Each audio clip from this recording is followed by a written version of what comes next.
মার্কিন গোয়েন্দা সংস্থার তথ্যের ভিত্তিতে ব্রিটিশ গণমাধ্যম বিবিসি জানিয়েছে, মধ্যপ্রাচ্য জুড়ে হামলা চালাতে ২,০০০-এরও বেশি শাহেদ 136 ড্রোন ব্যবহার করেছে ইরান। কামিকাজে ড্রোন হিসেবে পরিচিত এসব যুদ্ধাস্ত্রগুলো যে কোনো লক্ষ্যবস্তুর উপর আছড়ে পড়ার সাথে সাথেই বিস্ফোরিত হয়ে ঘটায় ব্যাপক ক্ষয়ক্ষতি। সহজ নকশা ও কম খরচে তৈরি দূরপাল্লার এসব ড্রোনগুলো নির্মাণের খরচ আনুমানিক ২০ থেকে $৫০,০০০। মধ্যপ্রাচ্য জুড়ে বিপর্যয় ঘটানো এসব ড্রোনগুলো উৎক্ষেপণ করার আগেই প্রোগ্রাম করে দেওয়া হয় এর নির্দিষ্ট গন্তব্য।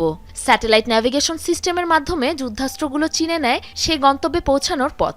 ২৫০০ কিলোমিটার রেঞ্জের ড্রোনগুলো উঠতে পারে ঘন্টায় প্রায় ১৮৫ কিলোমিটার বেগে। ১১.৫ ফুট দীর্ঘ একটি ড্রোন বহন করতে পারে ৩০ থেকে ৫০ কেজি ওজনের ওয়ারহেড। ডেল্টা উইং বা ত্রিভুজাকার হওয়ার পাশাপাশি ভূমির খুব কাছ দিয়ে উঠতে পারার ক্ষমতা থাকায় বড় মিসাইল শনাক্তকারী রাডার ও আর্লি ওয়ার্নিং সিস্টেমগুলোর চোখে খুব সহজেই ধুলো দিতে পারদর্শী এই ড্রোন।